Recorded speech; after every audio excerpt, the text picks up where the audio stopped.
Horror is having something of a moment at the box office right now, with both Obsession and Backrooms beating a Star Wars film in its second weekend. Obsession has grossed over $200 million on a $750,000 budget, and Backrooms opened to over $80 million, A24's largest opening weekend, with the film now also A24's biggest film in terms of box office. Both of these films are directed by Gen Z directors and seem to be ushering in a wave of new and fresh horror films. In this video, however, I want to go back to the 20th century, taking a look at some of the greatest horror films back then, some of which are most likely inspirations for some of the best new horror films coming out now.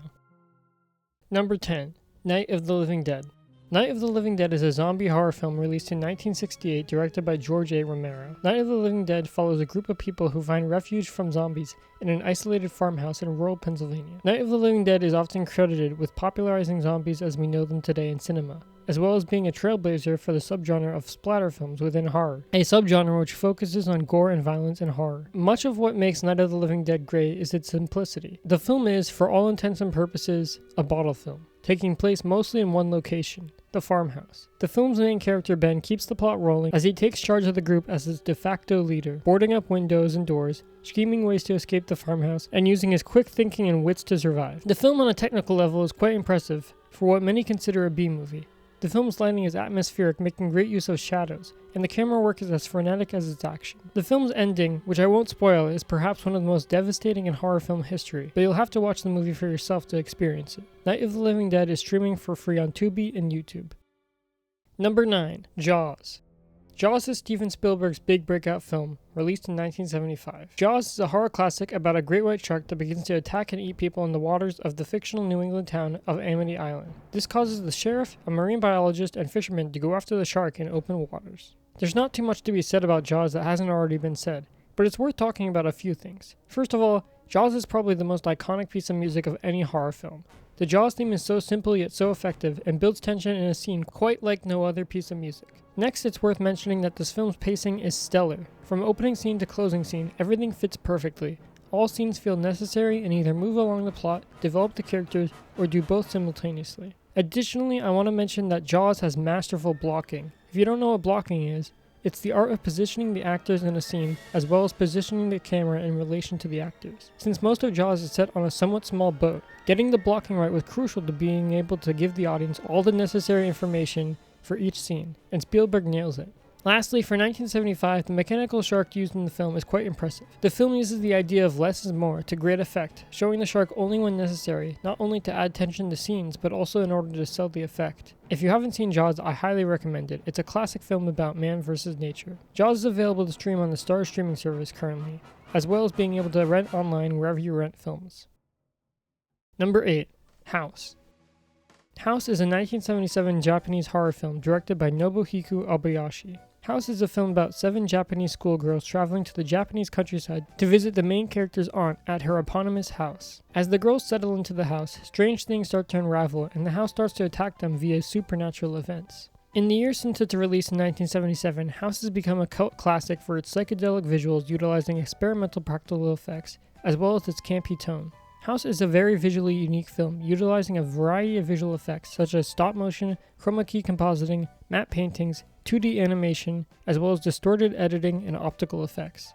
At one point in the film's production, director Nobuhiko Obayashi poured buckets of blue paint on one of the actresses while filming so that she could be keyed out against a blue background so as to look as though she was dissolving into the background. Just as bizarre as the methods to which some of the effects were created are the actual events in the film. I won't spoil too much, but just to give you a taste of the sort of things that happen in this film, I will say that at one point, a piano eats one of the girls, which is just as horrifying as it sounds. Overall, House is one of the more bizarre films on this list, but it's also a really fun horror film, and a unique one at that. House is available to stream for free on Tubi as well as on HBO Max. Number 7. Silence of the Lambs. Silence of the Lambs is a 1991 horror film directed by Jonathan Demme. Silence of the Lambs is one of the 3 films to win all 5 major Academy Awards, those being Best Picture, Best Director, Best Actor, Best Actress, and Best Screenplay. This is made all the more impressive with it being a horror film, given that horror is a genre the Academy rarely rewards. Silence of the Lambs is about rookie FBI agent Clarice as she tries to catch the serial killer Buffalo Bill. Along the way, she interviews another serial killer in prison, Hannibal Lecter, to gain insight into Buffalo Bill's psyche. Silence of the Lambs horror is often psychological in nature, with Hannibal Lecter being genuinely horrifying as he tries to get into Clarice's head. However, Dem doesn't just communicate these psychological mind games through dialogue. He also shows these mind games through how he frames Lecter and Clarice in their scenes together. Visually, he tells the audience who has the upper hand at any given moment using the angle of the camera, position of the character in frame, camera movements, and even eye lines to communicate what each character is feeling and thinking. The film is also not afraid to show graphic imagery related to the crimes of Buffalo Bill, adding to the horror of the crimes. Lastly, this film has some fantastic point of view shots in its final third act, which only adds to the tension and horror of its final scene with Buffalo Bill. Silence of the Lambs is a masterclass in psychological horror due to expertly depicting its disturbing subject matter, that being the crimes and psychology of serial killers. Silence of the Lambs is available to stream on YouTube and Tubi for free. Number 6. Alien. Alien is a 1979 science fiction horror film directed by Ridley Scott. Alien is a simple concept done masterfully. Set in the future, Alien is about the crew of a spaceship being hunted down by a deadly alien. Everything in Alien works perfectly to create a horror film that is just as scary on its second watch as it is on its first. Visually, Alien's camera movements are slow and methodical, which for the story it's telling works well. The cinematography combined with the sound design and score really build tension in the most nail-biting scenes ever put to cinema. For example, there's a scene with one of the characters in an air vent, and every time I watch the scene, it has me on the edge of my seat with every beep. While the alien in the film hasn't aged perfectly, it is only seen through close-ups for most of the film, with us only getting a good look at it at the very end of the film, much like with the shark in Jaws. The cherry on top is Sigourney Weaver's excellent performance. It is clear how the events of the film affect her, from her facial expressions to her outright panic in the third act. Her performance is outstanding. Alien is available to stream on HBO Max, as well as being available to rent online wherever you rent films. Number 5. Eraserhead. Released in 1977, Eraserhead is David Lynch's directorial debut. The simplest explanation of Eraserhead's plot is that it's about a man named Henry and his foray into fatherhood. However, there's a lot more that goes on in the film than just that. Like Lynch's other work, Eraserhead is very surrealist. Scenes feel very dreamlike in nature, with many scenes happening without any real explanation given, leaving interpretation up to the viewer. The horror from the film mainly comes in the form of body horror and cosmic horror. For example, Henry's baby is deformed and creepy looking. And in terms of cosmic horror, there's many disturbing things put to screen which go along with the themes of the film. Overall, the film can be seen as an allegory to the anxiety associated with fatherhood, although the film has other meanings as well. The film is also comedic at points, with there being a dinner scene between Harry, his girlfriend, and his girlfriend's family, which is funny in its absurdity at points. Eraserhead has beautiful black and white cinematography which utilizes light and shadow masterfully to add to its horror elements. Eraserhead also has standout sound design, which again adds to the horror and surrealist tone of the film. The film is very industrial sounding, while at also times sounding barren.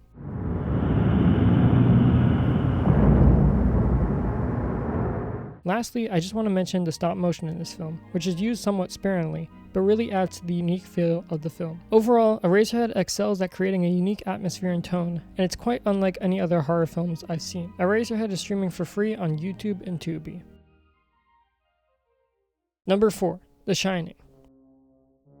The Shining is a 1980 horror film directed by Stanley Kubrick. Based on Stephen King's novel, The Shining is about Jack Torrance, a writer and former alcoholic who takes a job looking after the Overlook Hotel during the winter. Jack takes his family with him to the hotel and over the winter slowly loses his mind due to the hotel's supernatural nature. The Shining, like Kubrick's other work, is incredibly meticulous and detailed in its imagery and themes. Kubrick uses everything at his disposal to create a truly unsettling and horrifying atmosphere in The Shining. The film utilizes zooms in a variety of ways, sometimes zooming in or out slowly to build suspense or emphasize what a character is feeling, and sometimes zooming in or out quickly to show a character's shock or surprise. The Shining is also noticeable as the first film to ever use Steadicam, a device which allows camera operators to operate the camera to get shake-free shots where the camera moves freely in three-dimensional space. The Steadicam is used to great effect in The Shining, with it being mainly utilized for the film's many tracking shots, in which the camera follows a character whether from behind, such as in the shot where Jack's son Danny rides his tricycle throughout the hotel, or from in the front, such as in this shot in the maze with Jack. These tracking shots add a layer of immersion to the film and are among some of the film's most iconic shots. Another notable aspect of the film's visual language is its use of color, with the most prominent example of this being the use of the color red. The color red, and to a lesser extent orange, is used to great effect with these warmer colors used as a contrast to the cold weather outside the hotel, but also used as a warning of Jack's descent into madness as well as the hotel's sinister properties. Lastly, I just want to mention this film's editing. In the film, cuts are used often for maximal effect. For example, take this scene, which holds on this wide shot for a very long time until we get to this cut to a close-up at just the perfect moment for maximum effect. This type of slow, thoughtful, and precise editing is what separates a good horror film from a great one. The Shining is available to rent online wherever you rent films. Number 3. Perfect Blue. Perfect Blue is a 1997 Japanese animated horror film directed by Satoshi Kon. It is his directorial debut. Perfect Blue follows Mima, who leaves behind her career as a J-pop idol in the group Cham to pursue a career as an actress. After making this career change, she becomes victim to an obsessive stalker, ultimately leading to a string of murders around her, as well as her losing her grasp on reality. Perfect Blue, while gory at times, is mainly a psychological horror film, with much of the horror elements being contained within the bounds of Mima's mind. Throughout the film, Mima struggles to distinguish reality from fantasy, and regularly hallucinates a version of herself which taunts her. Perfect Blue, like Satoshi Kon's other work, is utterly surreal, using editing to blur the lines of what's real and not real, at times even causing the viewer to question what is actually happening in the film. The film's animation is visually impressive and extremely fluid, and somewhat maximalist in its presentation, with scenes flooding you with visual information while never feeling cluttered or disorganized. Perfect Blue can be seen mainly as a film about identity and what can happen when you have an identity crisis. The film has many layers to it and is ripe for analysis, meaning it is very rewatchable. It is in my opinion one of the greatest anime films ever made, and is a must-watch for any horror fan. Perfect Blue is available to stream on HBO Max. Number 2. Cure.